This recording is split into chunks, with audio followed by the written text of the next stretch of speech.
Show, the show where you get to ask the questions and we answer them.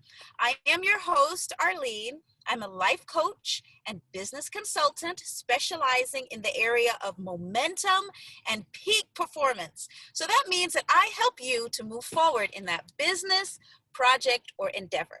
So have you ever wanted to start a business, but you just haven't seemed to get started? Or you have a business already and you want to 10x that business, take it to the next level, but you just don't seem to do it? Or maybe it's not business at all. You want to write a book or lose that extra 10 pounds, but you just don't seem to get started. Well, you are in the right place today because we have a special guest with us who's going to tell us how to overcome our fears, get unstuck, and move forward like never before. And she is actually a specialist in the area of sales, guys. And her name is none other than Narelle Gorman. Now, you may not know that name. It may not ring a bell, but trust me, you have seen the results of her work because she's the person behind the scenes that sells all of these wonderful programs for all of these major speakers and major coaches. And that's how I came in contact with her. So as you know from listening to the show, I have worked in corporate America and in politics for several years, but then as a Chamber of Commerce president, I got recruited to go clear across the country for a special position where I was able to win the position out of 300 people. But then shortly thereafter, a new board took over the corporation and I got fired. And not privately fired, guys. My picture was on the cover of the newspaper and across it said fired. It was terrible and I just couldn't get out of bed. I had a speaking engagement that morning and I just couldn't do it. Then, subsequent to that, my mom passed away. She contracted an incurable disease and I had to be there with her every step of the way and watch her go. And so I was really stuck. So I started getting all the tapes and all of the books and going to conferences and trying to find a way to move forward, which is how I created that book, which was 10 Secrets to Overcoming Fear and Getting Unstuck. And one of the conferences that I went to that was a major conference was the Lisa Nichols Motivating the Masses conference. And during that time, which I've talked with you guys about several times, I had to talk on the phone with a lady who helped to sell me on the concept of going to that conference. And guys, we don't talk a lot about the specifics of the dollars and cents, but this conference cost thousands of dollars, and it was way more than I had intended to spend. But this master at sales by the name of Narelle Gorman was able to get me to get on a plane and go on the other side of the country to California at a time where I didn't even want to leave my house because I was so stuck and distressed. She was able to get me to put my daughter on a plane with me because I had to take her with me if I was going to go to this conference for several days, which meant spending another $1,000 for her. So guys, I'm going to introduce to some Narelle Gorman and reintroduce to others this amazing sales coach and motivational speaker. She's been able to sell over $300,000 worth of sales in a room of only 20 people. So once again, Narelle Gorman. Hello, Narelle. Hi there, how you doing? Oh, just wonderful to be able to spend some time with you. How are you doing? I'm pretty amazing. I just came back from Mexico City. Been down I was out of the country in the middle of a pandemic. So some may frown on that and others, I was safe. I wore my mask everywhere. I had my hand sanitizer, but went out of the country and actually facilitated at a reconnection retreat that we did in 2.5 hours south of Mexico City. And that was a result of people that I've met all over the world, some amazing motivational speakers, coaches, authors, and we just had a reconnection retreat. We had 7 days there in this big palatial, gorgeous, my God, it was a castle. Basically, it was a castle, and it was used in the Mexican Revolution. And I'm so blessed. And part of the reason I share that is I got to go there because of my love of the enrollment conversation, the engagement conversation, and, for lack of a better term, people call it sales. I call it connection, and I call it alignment, and I call it helping people make powerful decisions. So this is probably why you're so good at it and so much better at it than us, because of the way you frame it. You make it sound like a fun thing. Like we're all engagement specialists because we're coaches, we're business owners. We love to engage with others, but when it comes to sales, sometimes it's a real challenge. So we're going to get right into it because we only have a few minutes with you and we want to get as much information as possible. So tell Absolutely. us, what is it that we need to do in order to sell more of our products, in order to sell our conferences and our books and our tapes? What is it that we need to do? Okay. The first thing I want to say is remember this title. Sales is not a dirty word. Sales is not a dirty word. Sales is not a dirty word. It's like people get this icky feeling, when they hear sales and everything. And it's like, sales is about the art of helping people. It's helping people come together. It's helping people with a service that they need, a problem that you help solve. Like yourself, Arlene, you introduced yourself with the business strategists, people that are stuck, that have been dreaming about, I'm going to do a business. I'm going to do a business. I'm going to do a business. I'm going to write a book. I'm going to build a website. I'm going to do coaching. In my country, as you can tell, I'm Australian. In my country, we call it gonna do's. And it's like, gonna do? Okay, well, when are you gonna do it? When are you gonna do it? It's like we spend too much time worrying about being good and coming across as perfection. And you and I were having this conversation earlier, is that we are no longer in that mold of you go to a job and you have your gold watch for 25 years. We're in the era of authenticity. Yes, People want authenticity, and they connect when, part of the reason that you and I connected is I listened to your story. you I did. listened to where you were. I heard your pain. I heard what you needed. And at that time, you needed connection. You needed connection with like minded people that could lift you up and give you the ability to not only believe in yourself, but give you the ability to know that others believed in you too. That was excellent. And that is so true because I remember telling you, giving you pushback and saying I didn't need to attend the conference live. I would just attend online. And that way I would have stayed in my state and not have to have flown across the country, paid for the hotels, transported my daughter. But somehow you were able to say things to me that made that shift and made it seem like it was essential. How do you Mm-hmm. do that? How do you do that with people? The art, again, the art is in the listening. When you listen to people, they will tell you what they need. We don't have to convince anyone of anything. You listen to what they need, and if you have the ability to solve the problem, the situation, if you have the service and you explain it in a manner that they can understand and comprehend, they will see the value in it. Okay. So now we are in the pandemic. Now, you said you got on a plane and you traveled and you participated with friends, but a lot of people now are forced to sell exclusively through social media platforms. So, how are we able to connect with the people and do what you do online? Oh, absolutely.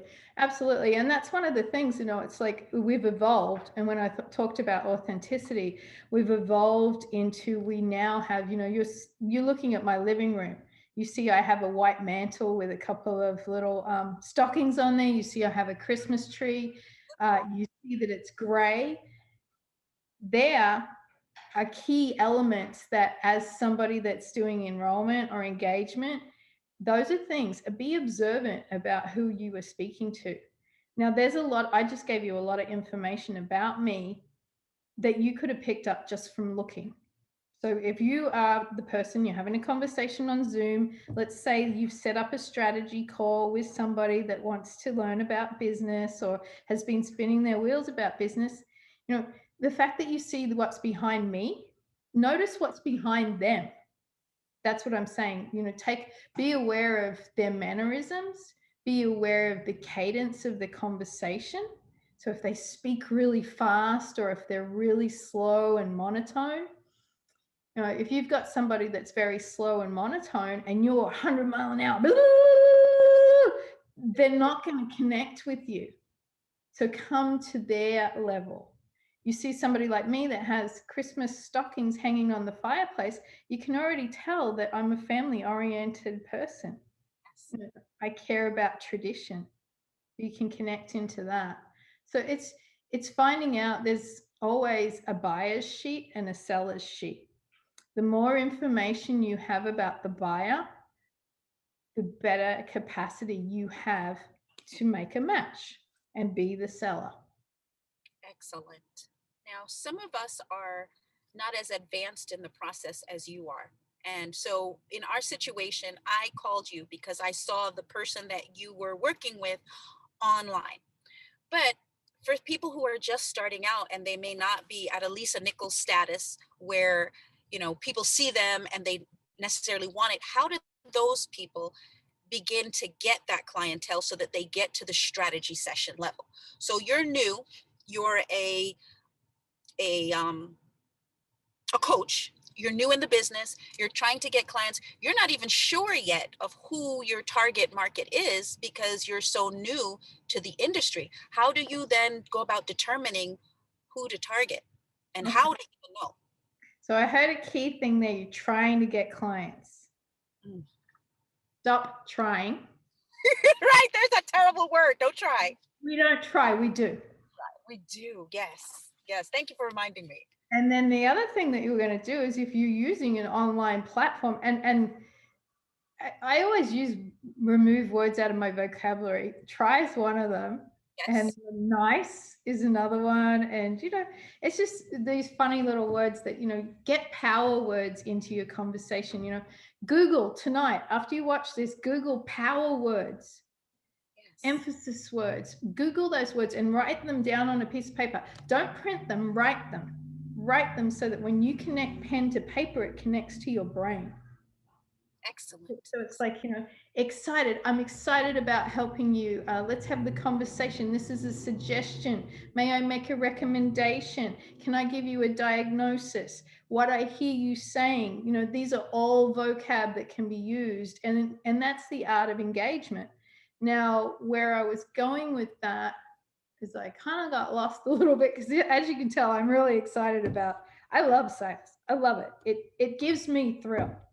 Like it gives me a thrill, and it's not a dirty word, but it can be as exciting as meeting up with that romantic partner. I mean, like you get a thrill out of sales too. It's like when you make a match with somebody and you know that their life's gonna change because of the conversation that you've had, like such as what happened with you and I, Arlene. You know, Absolutely. it warms your heart, and that's exciting. That's authenticity. So that's what I was going to say is you're a new coach. Let's say I'm speaking to a new coach. You're trying to build, you're building, Building. we use it. You're building an audience. Remember, it's not about self-promotion. What it's about is expression. So you are expressing who you are. So every time you do a post online, take your agenda out of it. It's not about making sales, it's about making connections, people that are in alignment with you. And they will flock to you. They will follow you. They will be like, we follow people that we like. We follow people that we want to be like. It's like we want to be like Beyonce. We listen to her music because she's hot. And we think if we listen to her music, we're going to be hot. It makes us feel like we've got this connection. So it's like, for me, I'm not going to go and get the girls that have got tattoos all over and have piercings and have pink hair. Look at me. They're not going to flock to me. No. However, the woman that likes to decorate her house, the one that loves to travel, the one that has, that's in Similar interests to what you have to offer. yeah, we like attracts like. So like-mindedness. It's like we look at the circle of people that we're around. And so they will come to you. Be expressionate. honest expression about who you are and what you're offering.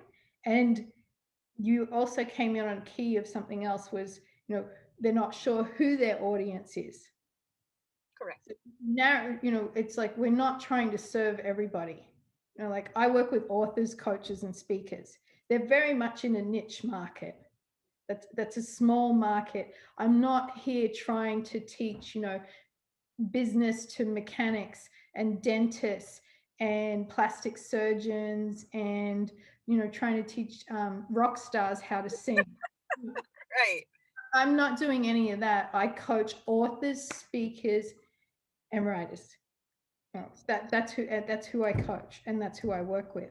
And I work with people that are attracted to being motivated.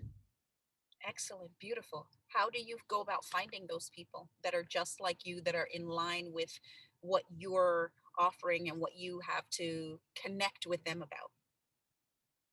Self-expression, it's like now I'm going to talk in COVID times. So Yeah. now I'll be authentic. I was attending a sales training, business training. Actually, it wasn't sales training. It was a business training about building funnels and websites and everything like that. And one of the challenges that the person put to the group, and there was 27,000 people from all over the world Wow. on the event. They're all online.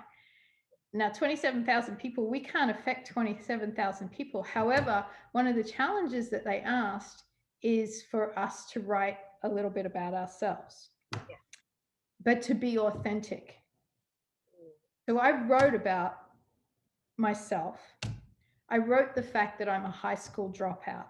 I wrote the fact that I'm an alcoholic that's been sober for 20 years. I wrote about the fact that I'm a single mom. Congratulations, by the Thank way.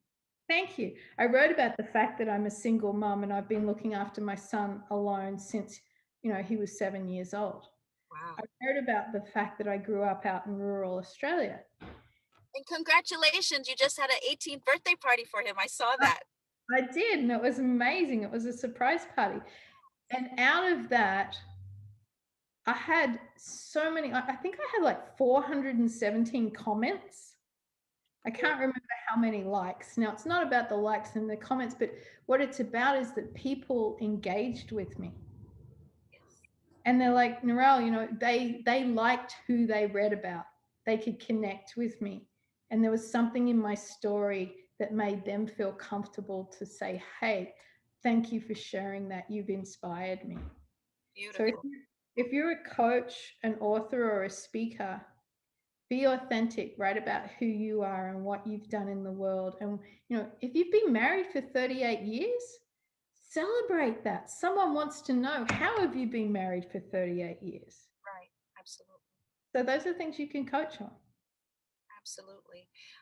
You touched on something that's really key that always impresses me about you. In our last conversation, you spoke about our dialogue, the words that we use, and your conversation around this concept of money. Some people don't even call it money. In business, you talk about the yield, you talk about the spread, you talk about the revenue generation.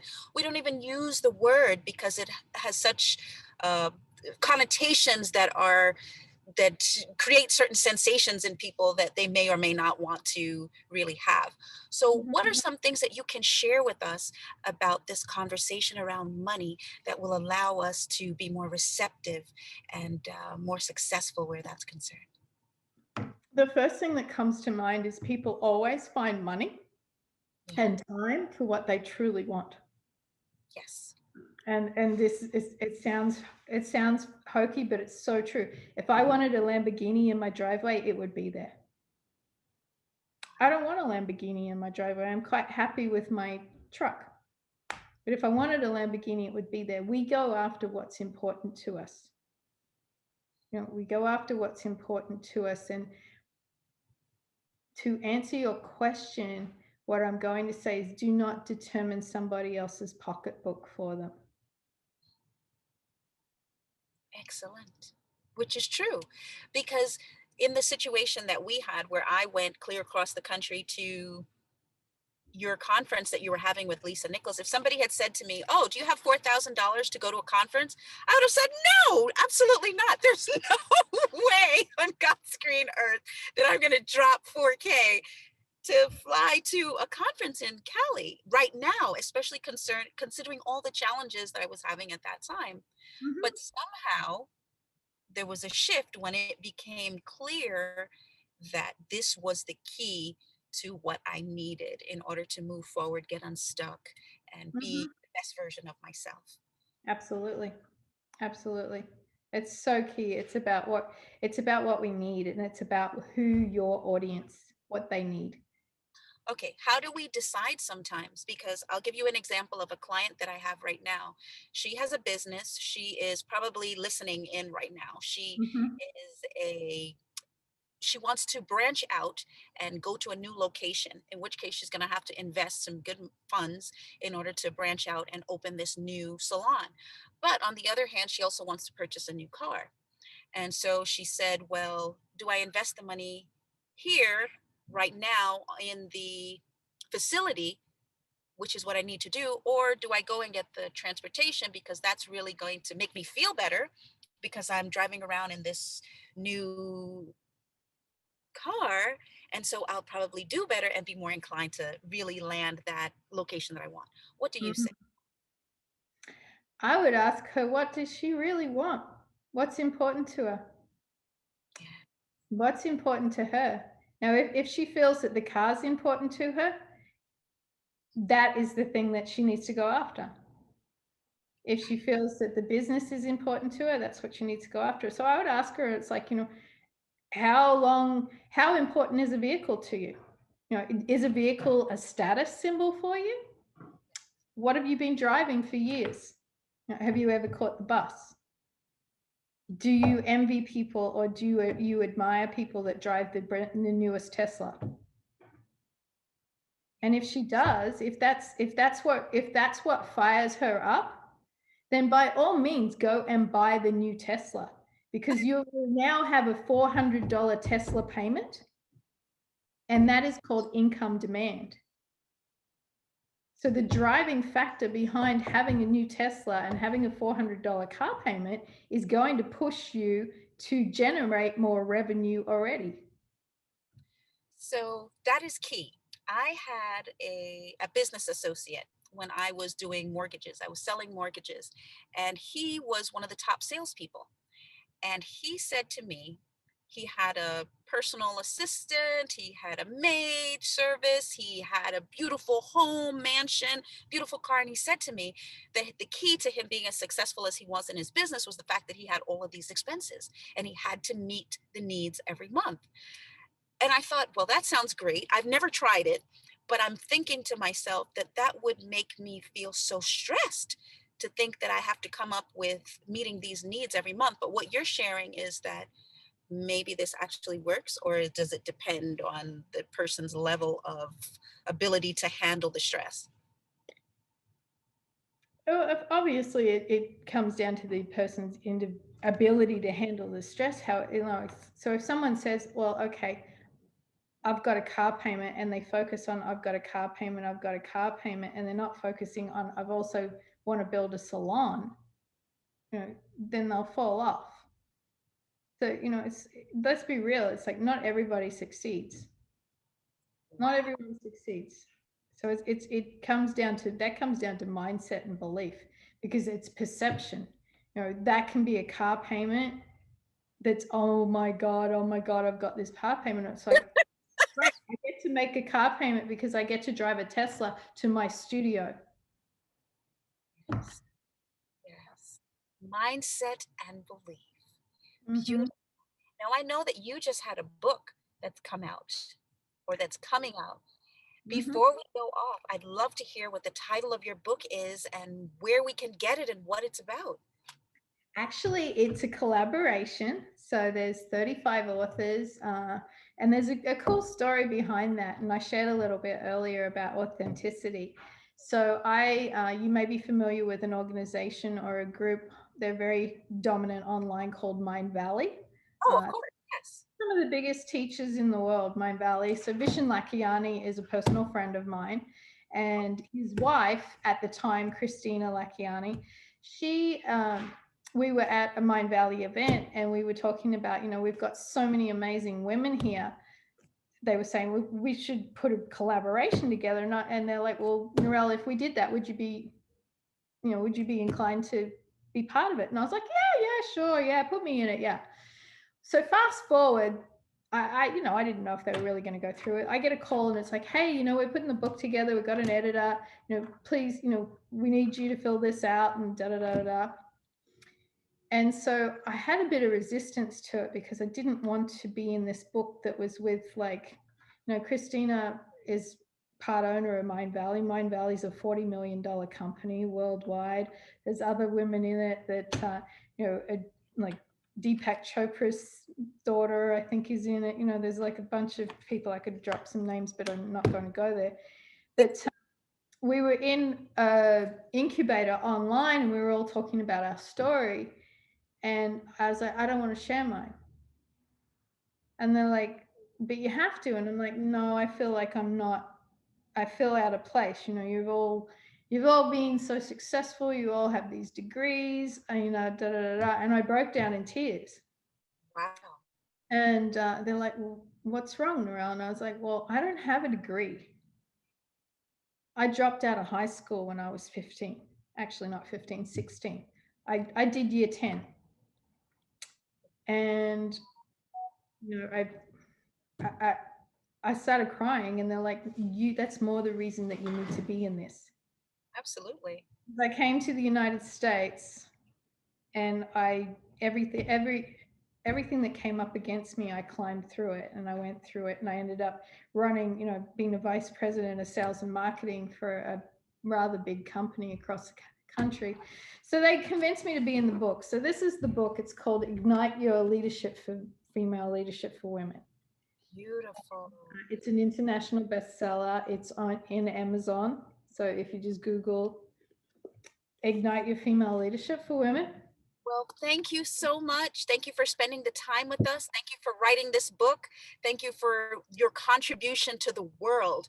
You are an amazing person, and I'm so glad and appreciative to absolutely have the opportunity to know you. So continue to make your mark on the world and continue to be the best version of yourself. We're asking you to come back again for part 2. Will you come back? Oh, absolutely. Absolutely. And I want to acknowledge you, Arlene, because you are the reason that I do the things that I do. You are an absolute, you are the reason.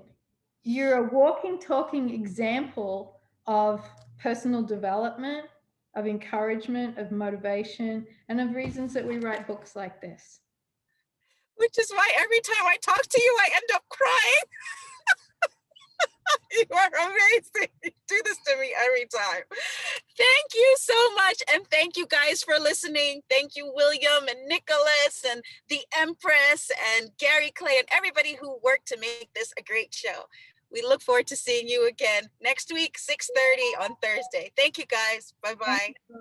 Thank you all. Thank you.